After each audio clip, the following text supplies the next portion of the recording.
Good morning, everyone. I'm Jody with Autentico USA. I wanted to talk with you today about building your perfect paint kit. You definitely want to make sure that your toolkit includes these basic items. So I'm going to go down the list starting from beginning to end and talk about each item in your toolkit. So when you're starting your piece of furniture, if it needs repairs and it needs hardware removed, you definitely want to have these basic tools: hammer, needle nose pliers, regular pliers, a flathead and a Phillips head screwdriver for removing your hardware. Sometimes legs have to be hammered back in place a little bit, or the sides of drawers. Sometimes the tongue and grooves have come out and you can hammer those back in place. It's also a good idea to have clamps and wood glue on hand for clamping any type of veneer that maybe has lifted a little bit, or if you have splintering that can be repaired with glue and a clamp. So have different clamps on hand, different size clamps on hand for those repairs. I also like to keep a razor blade for removing stickers, residue. Sometimes there's just things that need a good scraping, and you can have a razor blade on hand for that. So you also want to have a good stripper on hand. We use the Bio Strip. If you're going to be using any of our paints, you don't have to strip down to the original substrate. However, there are some surfaces that may have a wax buildup on them, or they may have multiple layers of paint that have left a texture over the years, or it's been hand painted and there's a lot of paint brush strokes that you don't want to see and you want to get rid of, or it's a lacquer finish and you just want to get that really shiny surface off of there.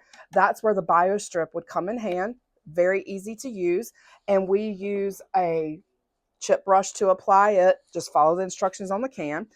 Chip brushes are definitely an important part of your paint kit because you can also use them for your OmniClean, which is your furniture cleaner. This is a concentrate. You mix it with water, spray it on the surface, let it sit, wipe it up. Definitely keep these on hand. We also use these for waxing and glazing. The other item that you want to have prior to painting is a good primer, especially if you are painting a piece of furniture that is mahogany or cherry or has nicotine buildup over the years. You don't want to have any bleed through, which is pink and yellow, brown spots that may come through after you start painting, but the Autentico primer will keep that from happening. You can also use shellac, have a spray can of shellac. That will also help stop with bleed through. And this you can purchase at most hardware stores. My go-to towel is the blue shop towel. It's very, very thick. It's very durable. Sometimes, depending on what you use it for, you can either rinse it out, hang it up, let it dry, reuse it, because these rolls are a couple of bucks a piece. So if you can get multiple uses out of one sheet, go for it. Definitely recycle. We also have a multitude of sanding sponges. I keep fine grit, medium grit, and coarse grit on hand. The coarse grit is for your pre-sanding. The medium grit is for distressing. Fine grit is for after you're done painting. You can use it to smooth it out. We also use the super fine grit sanding sheets. What I usually do is cut these in fours, and then I'll wrap the sheet around my sanding block to use as a grip.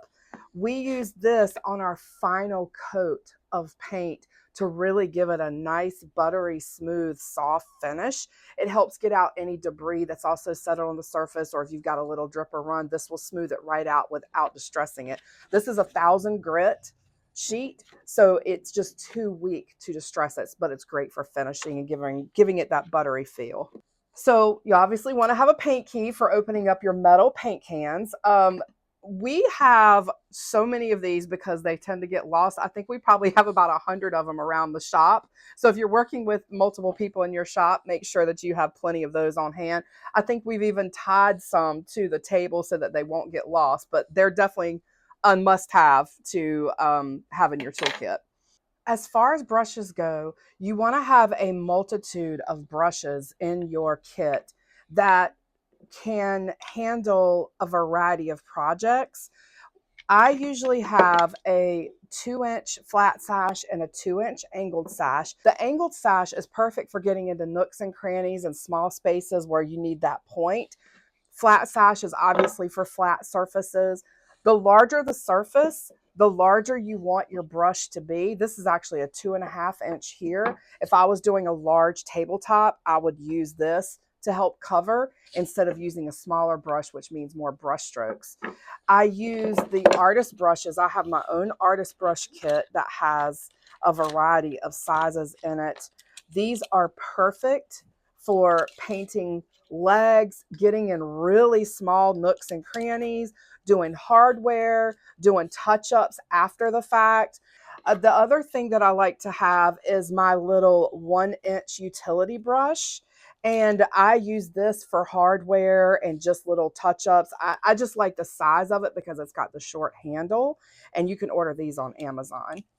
So make sure you have a variety of different brush sizes in your kit. So this isn't necessarily a tool, but it's definitely something you want to have in your kit. And that is an assortment of metallic paints, because these are great for redoing hardware. And this is not all the metallics we have. We have probably about 10 to 12 different shades of metallics, but we use these for accenting and highlighting. Sometimes we'll do a little dry brushing, but we definitely keep these on hand to redo hardware with. So you definitely want to have those. Depending on what type of paint you're using of ours, you may or may not need a finish. The vintage chalk paint does need a wax or a varnish to be sealed. Our Venice and Volterra also require a sealer, and that can be either a wax, the Grandiose hard wax oil, or the sealer that we make for Volterra and Venice. The Grandiose hard wax oil can also be used over our vintage chalk paint. This is an incredible product. It goes on like an oil-based varnish, but it dries with the look and feel of a wax. But it is super hard. It comes tinted, it comes clear. You can apply it with a chip brush, you can apply it with a cloth. Just whatever your personal preference is. So you would want to use a good soft bristle brush to apply the deco varnish. And then for the wax, you would use a chip brush or a cloth. If you are going to wax, you need to buff it. So you would need a buffing brush or a microfiber mitt to handle that job. Also keep several towels on hand. I pick these up at dollar stores, sometimes yard sales and garage sales. I'll buy them in bulk and just use them until I can't use them anymore and throw them out or throw them in the washer. So that covers the basics of your toolkit. Comment down below if there's items that you have in your toolkit that you would like to share with us. You can also visit our website at Autentico-Paint USA and find us on social media at Facebook, Instagram, Pinterest, and TikTok. That sounded TikTok. If you're watching this on YouTube, make sure that you ring the bell so that you will get post notifications, be able to follow our content as it gets posted.